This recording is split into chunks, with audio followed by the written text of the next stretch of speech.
Welcome back. This is Across the Board with E and the Colonel, and as promised, I'm a little, I was a little bit nervous when we interviewed Richard Patrick. Right. Okay. Everybody else in the world, big celebrities, no problem. Richard Patrick's a little bit nervous. I'm actually more nervous for this one. I can tell by looking at you. You're Again, very I'm geeked nervous. out. We have on the line now my personal favorite singer of all time, Glen Phillips of Toad the Wet Sprocket, Plover, Remote Tree Children, and many more bands. Glen, are you there? I am. How do you do? Doing great. You. Good. Thank you, man. So, Glen, you've been in the business. Actually, you started Toad when you were, 16 years old, correct? I started writing with Toad when I was 14. 14, wow. With Todd, yeah. And then you guys signed. I was a freshman in high school. He was a senior, and we started writing songs together. So, Glen, you met Todd. Like you said, you were a freshman in high school. What said to you? What inspired you to write and think, I can put these songs out for mass consumption? Yeah, we just started writing. Both loved music. I'd been a big metalhead. Like, for me, Rush was the best band in the world, and they're still they're still high up. But he turned me on to Elvis Costello and U2 and R.E.M. and Dinosaur and Husker Du and The Replacements. And he really, blew my mind with a whole lot of other stuff. And that was music that really hit me in a different place. And I wanted to write songs like that. But as far as singing, it was going to be something anyone else would want to hear. That wasn't really a factor. We just played around town, and I always thought that I was going to be like a high school theater teacher and maybe social sciences. So, up until the point we got signed, we actually didn't think this was going to be what we were doing. We got signed during Dead Week, when I was like 18. It was my second year of college, and flew out to New York instead of studying for finals, and signed a deal and came back and was like, well, I guess we're going on tour. And so, it was more something we cared about and something we wanted to do well, but not something any of us would have ever bet that we'd be able to do for a living. Wow. Now, actually, you got the name Toad the Wet Sprocket, as far as I understand, from the Monty Python skit, correct? Where they mentioned that I believe it was the electric triangle player from Toad the Wet Sprocket was injured. Have you ever heard from Monty Python, John Cleese, Eric Idle, any of the guys, a comment on you using the name? Yeah, Eric Idle wrote the clip, and he jokingly said that he wouldn't sue us if we gave him a gold record. So when we finally got gold records, we sent him one, and he was very happy. That's an awesome story. That's really cool. That's incredible. They're good. I'm proud of that. It's the thing about Toad is I think we were like geeks before it was cool. Before there were cool geeks, back when geeks were just geeks. Because it's not even, that name isn't even from a Monty Python movie or TV show. It's like, buried on the albums. Right. Total. Truly geeks. Yeah, but geeks that we love here, I'll tell you. Now, talk about your thought process. Now, we've been promoting this interview and asking for questions from listeners, and a lot of times people are, shy to call in, so they will email in questions. And one of our listeners, Nicole, actually wrote in and saying that, high praise, saying that she feels that you are the Shakespeare of our time with your mastery of the language. I have to second that. I'll tell you. I know it's but it's true. You just beg to differ. Well, you're humble, which is great. But the way you guys write lyrics, you specifically, it's kind of music you can listen to over and over again. It really speaks to you. So a couple of the songs. That listener, Nicole, actually is asking about "Fly from Heaven." She wanted to know your thought process. And I guess the actual meaning behind the song "Fly from Heaven," and then I'm going to ask about a song after that.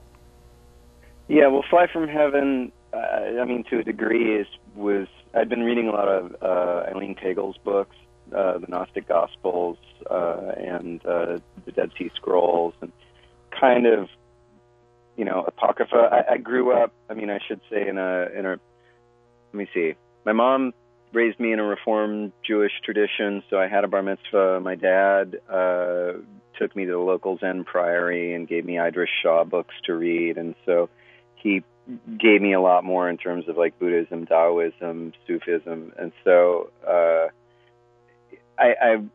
I became really fascinated with Christianity, having not grown up in that tradition, Mm-hmm.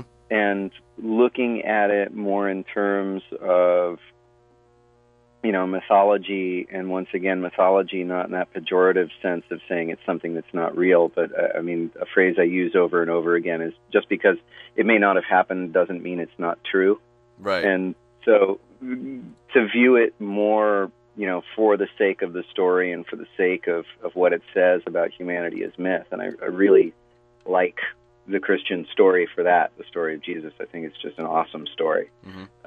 And so looking at that, but there are these, if you look in the history of early Christianity, there were a lot of people who were willing to call themselves Christian who, before certain agreements were made, the Nicene Creed, I forget what year that was. It was 134 or something. I forget. But the idea that Jesus had to be divine wasn't set in stone at that point, and there were people who died as Christians who actually didn't think he was divine, and more thought that it was, a philosophical bent that they wanted to follow. And so this was kind of from the point of view of James, and what would happen if you're seeing, the timeline's all messed up, but if you're seeing Paul come in and create the Pauline religion and kind of take away this more mystical grounded, really, really human religion, and kind of make it the religion of Paul, and what it would feel like to have been someone who didn't identify with that and see that philosophy take over. So great. And then like I said, my favorite song has got to be Little Heaven. And, kind of what I'm taking from that song is, no matter your belief system, your religion, things will happen. Whatever happens will happen no matter what you believe. And, if you're righteous or not, just kind of, life will come at you as it comes. What was your thinking behind that song? Am I right there? Or am I way off? No, you're pretty much right there. I should also say that song has more humble roots. We were on tour, and Joss Whedon had just shot Buffy the Vampire Slayer, the original movie, and they'd had Walk on the Ocean as temp music for the dance scene, and they wanted something that felt like Walk on the Ocean but wasn't Walk on the Ocean. And we had just been in Los Angeles. We were playing, I think, the Palladium or the Palace in Los Angeles on the night of the riots. And so we'd, driven through the burning town. It was a crazy, crazy night. And so, so for some reason, it's somewhere between the Los Angeles riots and Buffy the Vampire Slayer. But I mean, the theme of the song was, just inevitability. Just every empire eventually does fall. Every event, everything's going to change. Period. No matter what you do. So, yes, you're right. Good. Now, I have to. I'm intrigued by the Secrets of the New Explorers album. Being a huge Peter Gabriel fan that I am, I seem to find a little bit of a theme with that. Am I on the right track with that, or am I imagining things? I love that kind of a production style. Right. And, on various solo records, that's kind of more where my head, if you leave me alone in the studio, that's more where I go. And on my solo records, I've often been writing with, kind of touring in mind, or at least recording with touring in mind. So I tend to be down and get some guitar. I think we're losing Glenn there for a second. So, hey, Glenn, sorry to stop you for 1 second. I lost you just for 1 second. I heard you say guitar. You said, oh, really? That all went out? Just for a couple seconds there. You said if you leave you alone in the studio, that's your thought process. Then you kind of cut out for a second, and then I heard guitar. Yeah. Sorry about that. So try that again. Okay, it's again. It's Skype. Yeah. So I lost my train. That's right. Yep. In any event, the flavor that I like to get in the studio is a lot closer to that. I love that kind of Peter Gabriel talk, even, David Sylvian. I just love the way those albums sound. And so, I've made a lot of records that are more designed so that they would not sound silly in contrast to what I can do live solo acoustic. Because making a really big, layered, interesting album and then going out with an acoustic guitar is kind of a frustrating thing. Right. So, for everybody involved. So, I don't know. I just wanted to get together with my friend John and do a bunch of recording, and I thought I'd have a bunch of songs ready, and I didn't have anything. And so he showed up, and we just started writing in the studio. And the first day, I was like, let's do a theme EP. What are you into? And he's like, Anasazi X Prize. And so so it's all based on privatized space travel. Nice. Nice. But is that Jonathan Kingham you're referring to, or? No, it's my friend John Askew, okay, who has a band called Tracker and ran an indie label up in the Portland area called Film Guerrero, and probably Manamana is the biggest thing to come out of his label. He does soundtrack work, and we've collaborated. He's the other person in Remote Tree Children. So we've been friends for, 20 years now, 25. Wow. Well, I'll tell you, your music just, like I said, maybe it just speaks to me personally, but, it really soothes your soul no matter what mood you're in. I can listen to some form of Glen Phillips, and it really speaks, and it's like, yeah, that's exactly what I'm thinking right now. But out of all the songs that you've written in all of these years, do you have a personal favorite? Probably not. It depends on the mood. Every once in a while, a song matches perfectly, and I like to try to write in a way that's maybe specific emotionally, but not always specific situationally, so that songs, aren't tied to a specific narrative. They're more about kind of a bundle of impressions. And that way, 10 years later, if I'm feeling a similar way, even though the situation may be different, then the song can still kind of apply. So, I surprise myself a lot with, singing a song during a show and all of a sudden choking up again because it's really relevant. So. Now, you did, if I remember correctly, for the movie Imagine That, you did the cover of the Beatles' I'll Follow the Sun. Is this something that you performed live and they approached you about doing this for the soundtrack? How did that all come about as well? No, actually, it was my friend Michael Blue. He's a producer, songwriter. He basically called me up and said, hey, we're doing this thing. The track is recorded. Do you want to come and sing it? And so I did. Okay, well, that's simple enough, right? Yep. So what is the future hold? It was a great track, so it was easy. Absolutely. What does the future hold for you, Glenn? I know you said you're doing some shows with Toad, in 2011, and we will definitely be there at the show. Have to be. Yeah, you said you're going to do the 930 Club, so, and you've worked with all of these other bands. What does the near future hold for you? I'm trying to spread myself a little less thin, honestly. Right. And it's been a lot of labors of love. And the weird thing about Labors of Love as the musician with 3 kids is they at least things like WPA, we did 50 shows for that project, and it took me, it takes me away from home if I'm going to try to do it right. And so I need to kind of balance how many labors of love I can take on and how much time I can be away, because I like my family. Right. I'm sure they'd like to hear that. Yeah, so next year it's going to be much more Toad-based. We're actually putting out about a week from now. We'll have out, I think it's our first recording in 14 years. We did a cover of a Sam Phillips song, a Christmas song. And, we always used to do these, Christmas cards. So we figure, Toad basically has been stuck in the corners for a very long time. We've kind of done a few shows here and there when I've had time to, and between other stuff, and finally for the future, a real website. We may actually do a photo shoot that a friend didn't just do after hours. Try to treat it like a real band a bit again. Mm-hmm.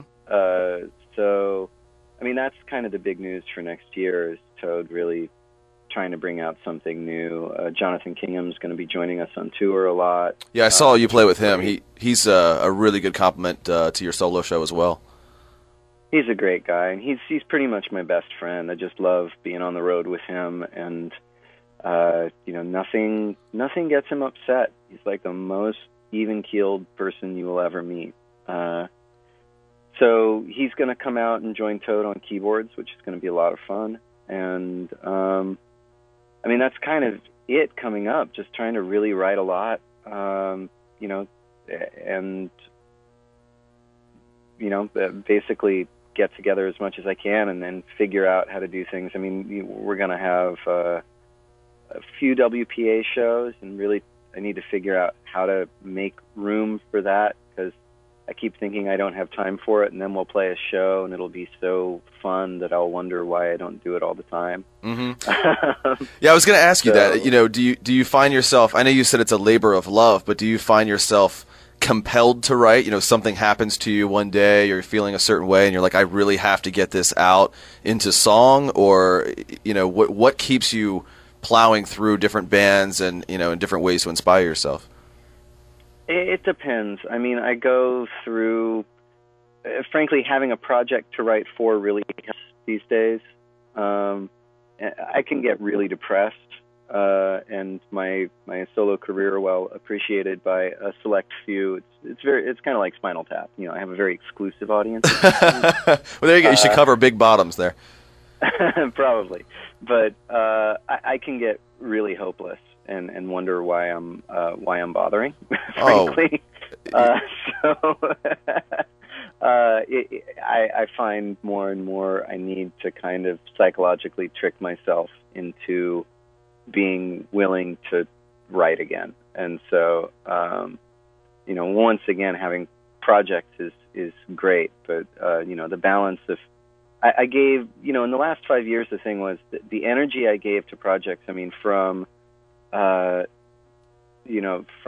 Secrets of the New Explorers, which I never, frankly put out properly. Same with Plover, same with Remote Tree Children, and WPA, which we really worked hard on, but, Sean and I kind of lost our life savings on it. So, wow.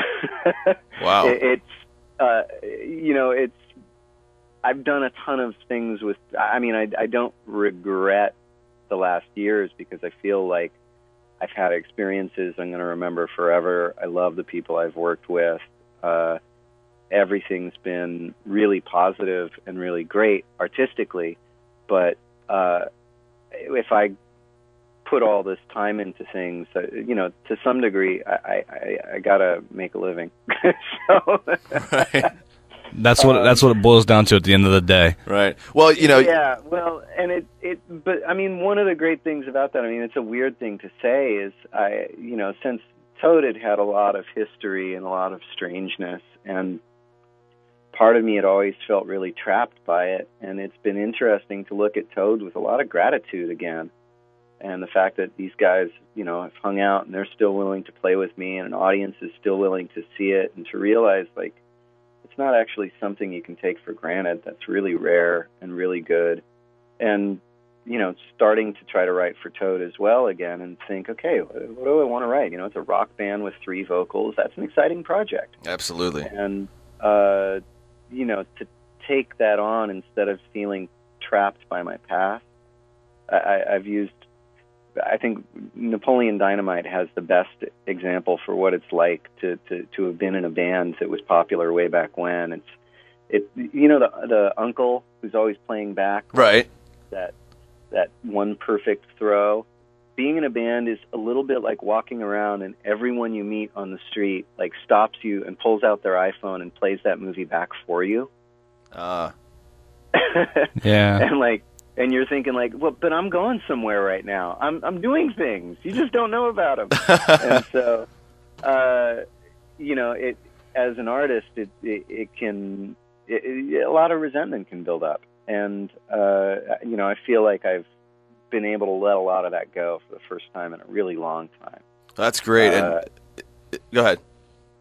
Yeah, and once again, I mean, the circumstances, I would rather I got there by feeling so creatively free that I could choose wherever my destiny would take me. But once again, the fact is, like the Little Heaven song, stuff's going to happen. There's nothing you can do about it. And a lot of stuff has happened. And, you know, the great thing is I came out of it realizing I'm a lucky guy.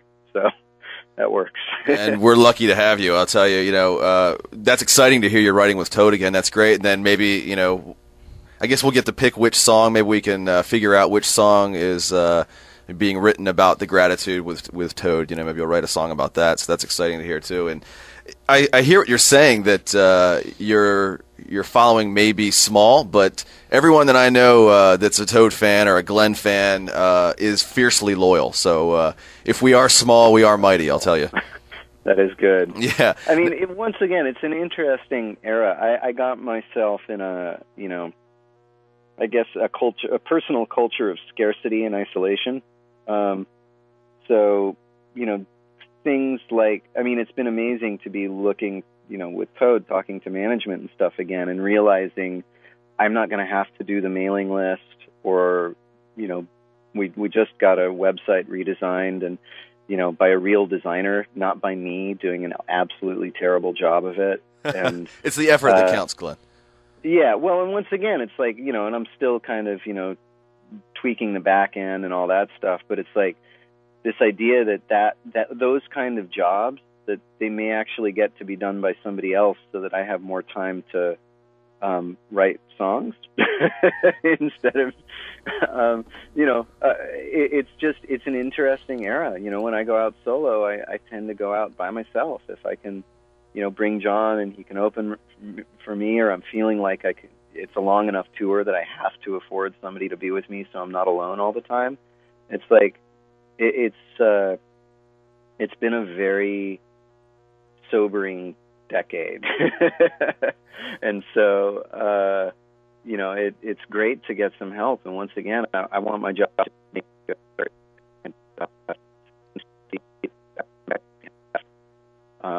you know, time and energy to do that more. So, yeah, it's exciting. I'll tell you, your live shows are fantastic as well, and sometimes, one of the times I saw you play at Ram's Head on stage in Annapolis, you actually had the crowd sing along in the background. We sang along the background on Released, and we sang along in Something's Always Wrong, and I have recordings of that, just amazing, and so it's good to be a fan and actually see you live as well, because you do involve the audience. But let me ask you this: do you have a song, because you talked about, you know, heavy layering and recorded songs, and then how well do they work acoustic on stage? Everything that you do actually sounds as good, if not better, you know, acoustic to me. Do you have a song that you like better acoustic, or like better, you know, recorded? Like for me personally, in Mutual Admiration Society, that version of Windmills, I think, is the ultimate version of that song. Love them all, but for some reason it just seems like that's where that song should be. Do you have a favorite like that, or a song that sticks out? That one's pretty good. I honestly, I don't like my records. Well, you have bad taste then. I don't know what to tell you. No. My solo records, I feel like I'm a better songwriter than I used to be, but I feel like I've rarely gone into the studio and made what I hear. I actually feel like as a solo project, my favorite thing is Secrets of the New Explorers. I think the sounds on that, and the songs They'll Find Me, Spirit of Shackleton, and Return to Me. I love the sound and the orchestration and the creativity of those. Yeah, Return to Me is an amazing song. Thank you. It's such a David Bowie ripoff, but it's a lot. But it's a good one. But it's you know, as solo stuff, I'm most happy with those. I feel like that sounds like a record to me. And I mean, I've usually been in a kind of reactive mood of like, you know, either, you know, with Winter Pace for summer, it's like, you know, it was getting pressure. It's like, okay, come on, stop ignoring your pop background, like make a pop record. We went really far, maybe too far in that direction. And then on something like Mr. Lemons, I'd written a bunch of songs, got dropped from Lost Highway, and basically used the demo money to run in like a month earlier than I should have, because I'd just lost all my income. And, Nielsen, took me under his wing, and we did this record really quick. And it was like, has to be stripped down because I'm going to be touring solo acoustic. And I was in kind of a panic. So I feel like the only solo record I've made in a state of kind of creative relaxation was Secrets of the New Explorers, because I was like, no way anyone's going to listen to this. It's all about space.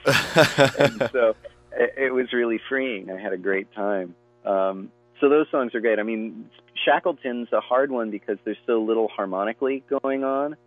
It's just a couple chords. I mean, on Mr. Lemons, Thank You is basically, it's all one chord, except the chorus is two chords. It goes from E to A on the chorus. And doing Thank You live is really hard because there's just no harmonic movement. And it gets really boring.